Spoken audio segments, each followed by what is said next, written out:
मंच पर बैठे हुए आसीन भंते जी लोगों को वंदना भी भंते और मंच एवं मंच के समक्ष सभी हमारे बहुजन उपासक बुद्ध के उपासक आप सभी लोगों का हार्दिक अभिनंदन और वंदन करते हुए मैं कोशिश करूंगा कि चंद मिनटों में कुछ महत्वपूर्ण बातें आप लोगों के सामने रखूं,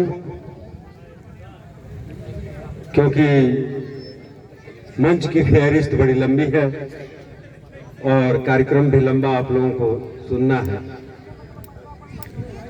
आज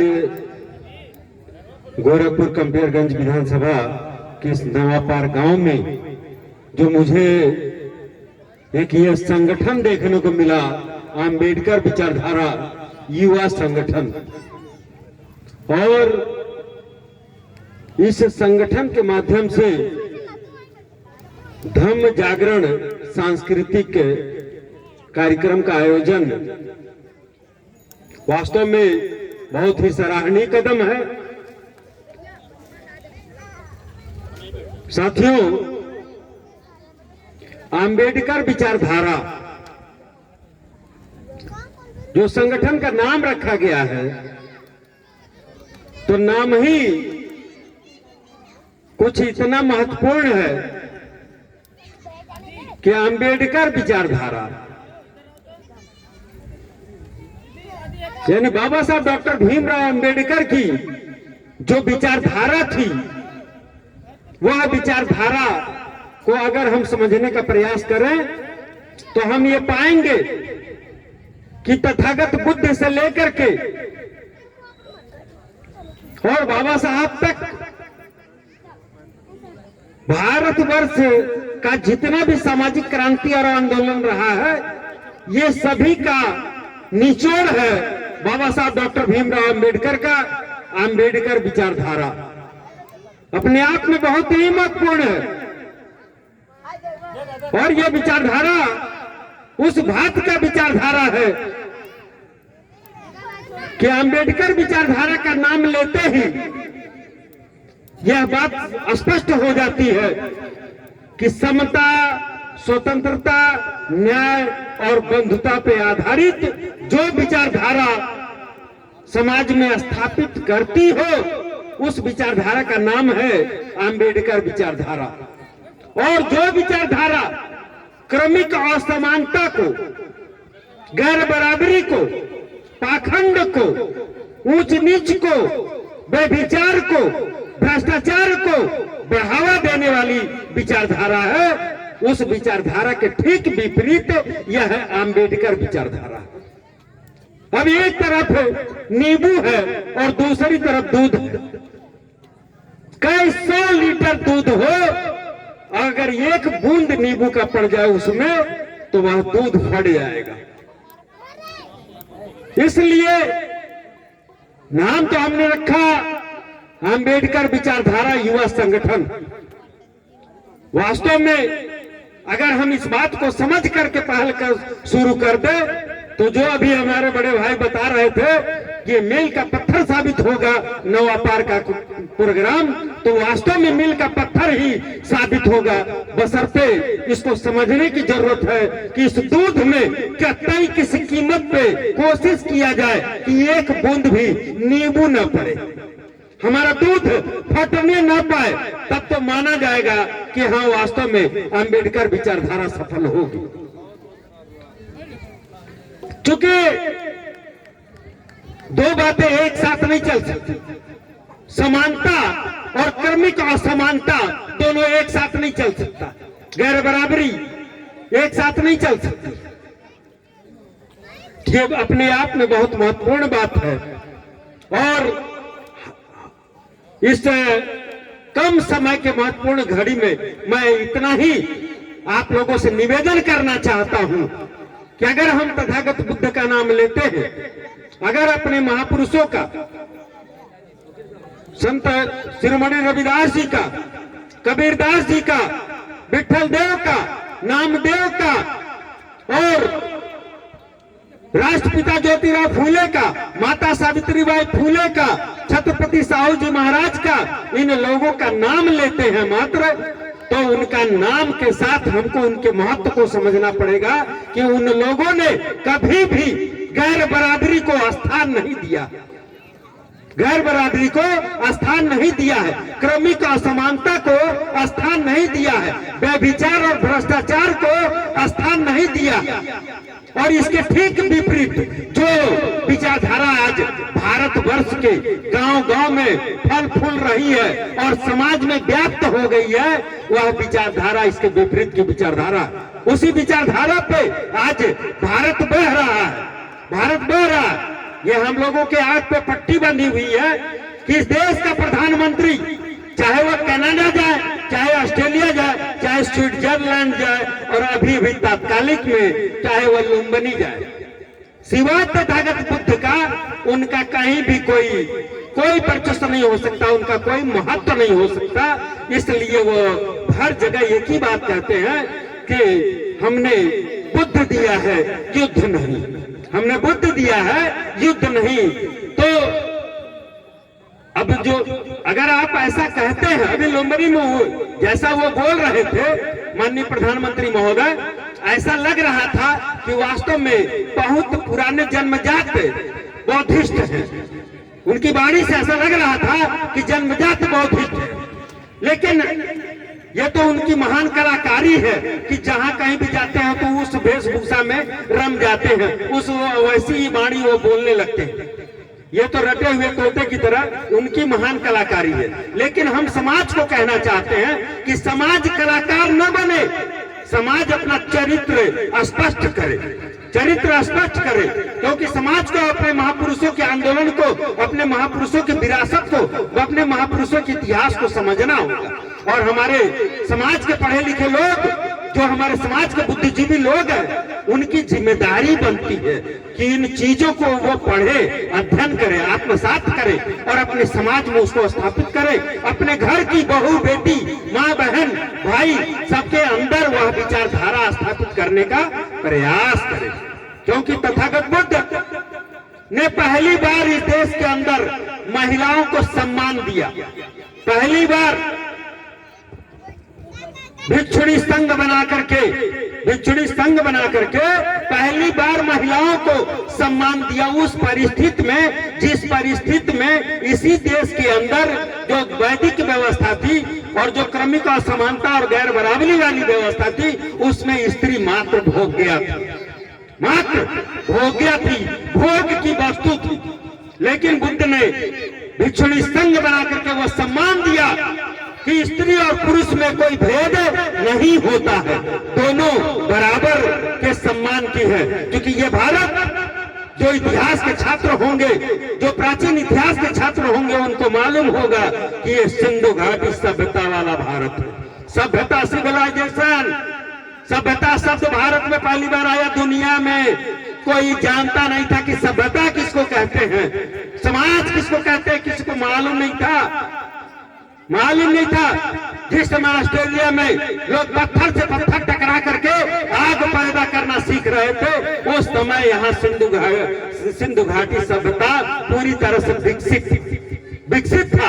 9 कमरे से लेकर के 27 कमरे तक का मकान हुआ करता था। उस जमाने में हमारे घरों में नालियां थी, उस जमाने में रसोई घर और घर के अंदर आंगन में तालाब तक, स्नान गृह तक हुआ करता था। ये बहुत ही एडवांस कंट्री जिसको कहते हैं, ये भारत। लेकिन इसको तहस नहस किया गया, सत्यानाश किया गया। अब चूंकि इस छोटे से अल्प समय में सारी बातें रखी नहीं जा सकती, मैं मात्र उसको इंडिकेट करते हुए चल रहा हूं कि हमारा इतिहास बहुत ही गौरवान्वित है और बहुत ही विशाल, पूरा विश्व में ऐसा कहीं इतिहास नहीं मिलेगा जैसा हमारी भारत की विरासत है इतिहास में।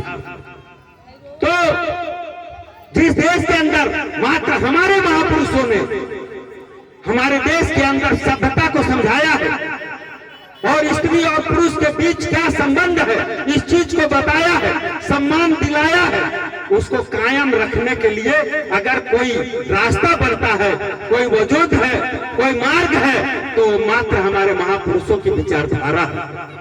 और जिस विचारधारा को निचोड़ में ला करके बाबा साहब डॉक्टर भीमराव अम्बेडकर ने 21 वॉल्यूम लिखा है, 21 वॉल्यूम, और उसके बाद भारतीय संविधान लिखा है, सब उन्होंने लिख करके हमको दिया हुआ है। मात्र हमको उसको अध्ययन करने की जरूरत है और अध्ययन करके आत्मसात करने की जरूरत है, आत्मसात करने की जरूरत है। उस जमाने को याद कीजिए जब 1835 में लॉर्ड मैकाले का पीरियड आया और उस समय भारत का पहला शूद्र ज्योतिराव फूले विद्यालय जाने का अवसर प्राप्त करते हैं और पहली बार उनको भरी हुई बारात से ब्राह्मण के द्वारा ठोकर मार करके भगाया जाता है। और तब उनको एहसास हुआ कि शूद्र वर्ण में, माली जात में पैदा होकर के अगर मुझे मात्र शूद्र होने का इतना बड़ा अपमान झेलना पड़ रहा है कि मुझे भरी बारात से ठोकर मार करके भगाया जा रहा है, तब जाकर के उनके अंदर यह चेतना आई कि हमारा ऐसा क्यों हुआ। तो मात्र इस व्यवस्था में शूद्र को शिक्षा का अधिकार नहीं था, ज्ञान लेने का अधिकार नहीं था, और स्त्री को भी ज्ञान लेने का अधिकार नहीं था। उनको ऐसा लगा कि हमारी दादी, हमारी नानी, हमारी काकी, हमारी माँ, ये सारे लोग अंगूठा छाप क्यों है। तो वो व्यवस्था की कमी थी, व्यवस्था में ही शूद्र और स्त्री को पढ़ने लिखने का अधिकार नहीं था। उन्होंने पहली बार अपनी पत्नी सावित्रीबाई फूले को पढ़ना लिखना सिखाया और पहली शिक्षिका भारत का सावित्रीबाई फूले को बना दिया। भारत में पहली शिक्षिका सावित्रीबाई फूले को बना दिया। आज दुर्भाग्य है भारत का कि विद्यालय के टॉप विद्यार्थी से पूछा जाता है कि ये बताओ कि विद्या की देवी का नाम क्या है, तो वो कहता है कि वरदे वीणा वादनी वरदे माता शारदे, सरस्वती मैया विद्या की देवी है।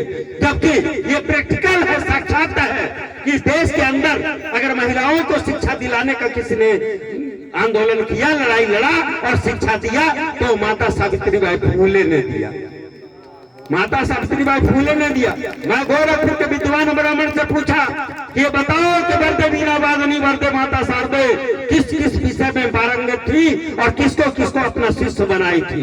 तो उन्होंने कहा कि अरे वकील साहब क्या बात करते हैं, अरे मानिए तो देव नहीं तो पत्थर। हम कहे मनोहर पांडे जी, आप जानते हैं कि एक कुत्ता जो होता है ना, तो उस पत्थर के पास जाता है, उस पे जो भी प्रसाद चढ़ा है, सुहारी लपसी जो भी चढ़ा हुआ वो परिक्रमा करता है और उस प्रसाद को चाटता है, और चाटने पोछने के बाद उसके बाद वो उसका मर्जी करता है, टांग उठाता है, जलाभिषेक करता चला जाता है। तो क्या आप समझते हैं कि पत्थर वो कुत्ते जैसे इतना भी दिमाग मेरे पास नहीं है, वो पत्थर है तो पत्थर है, वो पत्थर है तो पत्थर है। तो आप लोग इस भ्रम में न रहे कि मानिए तो देव नहीं तो पत्थर, वास्तव में वो पत्थर है। और अगर सच्चाई कहीं है तो हमारे इतिहास में है, हमारे महापुरुषों की विरासत है। वो माता सावित्रीबाई फूले जिन्होंने पूरे भारत की महिलाओं को शिक्षा का अधिकार दिलवाने का आंदोलन किया, और इस देश के अंदर अगर पूरे भारत के शूद्र, अति शूद्र, अछूत सबको अगर अधिकार दिलाने की लड़ाई लड़ने का काम किसी ने किया तो अहिल्याबाई से लेकर के माता रमाबाई आम्बेडकर ने किया, माता रमाबाई आम्बेडकर ने किया।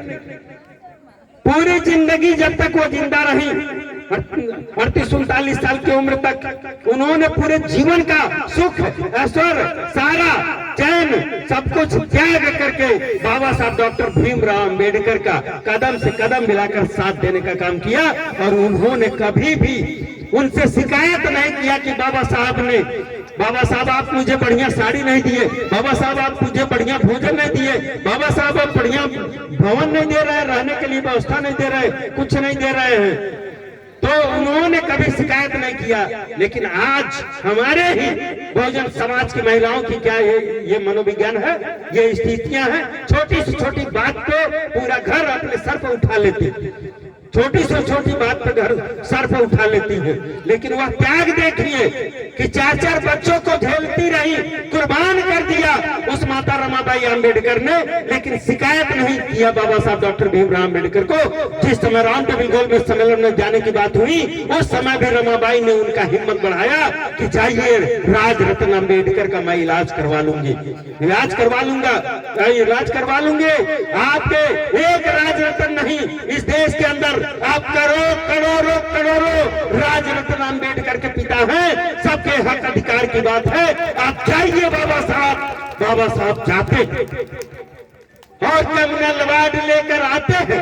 आने के बाद देखते हैं कि उनका बेटा राज रत्न आम्बेडकर रमाबाई की गोद में सोया हुआ है। भीड़ को चीरते हुए डॉक्टर आम्बेडकर जब पहुंचते हैं अपने बरामदे पे, तो देखते हैं कि रमाबाई के गोद में डॉक्टर वो राज रत्न आम्बेडकर पड़ा हुआ है। उसकी लाश पड़ी हुई है। फूट फूट करके रोने लगते हैं, रोते चले जाते हैं, रुकने तक का नाम नहीं लेते हैं। तब जाकर के माता रमाबाई समझ जाती हैं और वो कमरे के अंदर गई और साड़ी का टुकड़ा फाड़ करके ला करके देती हैं और कहती है कि लीजिए और इसमें बच्चे को लपेट करके इसकी अंतिम क्रिया कराइए। मैं जानती हूँ कि आपके पॉकेट में कफन तक का पैसा नहीं है, इसलिए आप रोए जा रहे हैं।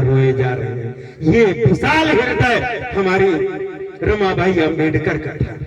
आज हमारी महिलाओं को समझना पड़ेगा कि ऐसे ही नहीं हम बढ़िया कपड़ा रेमंड और कौन सी कंपनियों का झाड़ करके आ जाते हैं, एक से एक बनारसी और सिल्क और पता नहीं जारजेट और पता नहीं क्या क्या।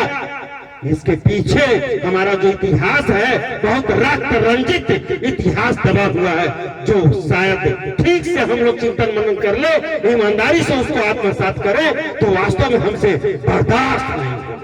बर्दाश्त नहीं होगा। और हम जो ये अपने समाज के साथ बेईमानी कर रहे हैं, ये बेईमानी हमको कितनी महंगी पड़ती चली जा रही है कि हमारे संवैधानिक दिया हुआ अधिकार, मिला हुआ अधिकार आज की तारीख में सब चलता चला जा रहा है, वापस हो रहा बैक, क्योंकि पे बैक टू द सोसाइटी हमने करना छोड़ दिया।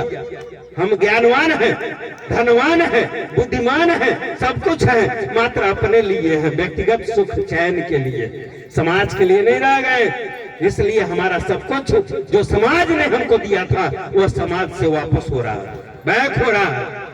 तो हमको इस बात को गहराई से समझ करके हमको वापस लाना पड़ेगा, अपनी विरासत को बचाना पड़ेगा। समय हमारे पास नहीं है, मात्र इस 2 साल के अंदर अगर हम लोग अपने इतिहास को बचा ले गए तो बचा ले जाएंगे, वरना पता नहीं कितने दिनों के लिए हम फिर से खो देंगे और उसका जिम्मेदार कोई और नहीं होगा, वो हम लोग होंगे। जैसे अभी जुलाई आएगा, आज हम बहुजन मंच पे आए हैं तो बाबा तेरा मिशन अधूरा हम सब मिलकर करेंगे पूरा। और जुलाई सावन आते हैं, बोल बम, ये कौन सा बहुजन आंदोलन है, ये कौन सा बहुजन आंदोलन है। उसके बाद यही मंच खत्म हो रहा है, सुबह कल अतवार के दिन आकार प्रकार निरंकार चर्चा दुनिया भर की शुरू हो जाएगी। है हमारी माताएं जो हमारी भिक्षुणी संघ की हुआ करती थी, जो बहुजन आंदोलन में अहिल्याबाई से लेकर के और सारे लोग महिला भीम आर्मी तक बाबा साहब ने बनाया हुआ था, वो सब जो हमारे बहुजन समाज को आजादी दिलाने का आंदोलन कर रही थी, आज क्या कर रही है? काओ गुरु बहिना गलत नहीं कहत बाटी, सब कहाँ जा रही हैं? ये बहुजन समाज की, ये हमारे घरों की, घर ही हमारा सामाजिक विरासत है। कहा गया है कि एक लड़का अगर पढ़ता है तो एक व्यक्ति पढ़ता है, एक लड़का बुद्धिमान होता है तो एक व्यक्ति बुद्धिमान होता है, एक लड़का शिक्षित होता है तो एक व्यक्ति शिक्षित होता है। लेकिन अगर एक लड़की पढ़ लेती है तो एक परिवार शिक्षित हो जाता है, बुद्धिमान हो जाता है और कई परिवार का वह संचालन करने लगती है। तो ये जो हमारा सामाजिक बुनियाद कहाँ है, वो हमारी बहनों में है, हमारी माताओं में है, हमारी बेटियों में है। और वही कहाँ जा रही है? पुरुष बाहर कमा रहा है, सऊदिया, बंबई, दिल्ली, और ये बेचारी 5-5 साल कोसी भर रही है। कोसी बढ़ रही है। नतीजा क्या निकला कि जितना कमाई का पैसा बच्चे की पढ़ाई में जाना चाहिए था, परिवार को प्रगति में जाना चाहिए था, और वह सारा कहां जा रहा है? कोसी भरने में जा रहा है। मैं गुनाहगार नहीं मानता हूं इन माताओं बहनों को, गुनाहगार मानता हूं अपने सामाजिक कार्यकर्ताओं को और अपने समाज के पढ़े लिखे विद्वानों को जो मंच तो पा जाते हैं, माइक पा जाते हैं, बहुत बढ़िया लच्छेदार भाषण दे देते हैं, लेकिन गांव गांव में जाकर के इस चीज का प्रबोधन करने से कतराते हैं, लोगों को मार्ग बताने से कतराते हैं। ये ऐसा नहीं चलेगा, क्योंकि समय कम है और आप लोगों ने मुझे इतना अवसर दिया, इसके लिए आप सभी लोगों का तहे दिल से हार्दिक अभिनंदन, वंदन, साधुवाद।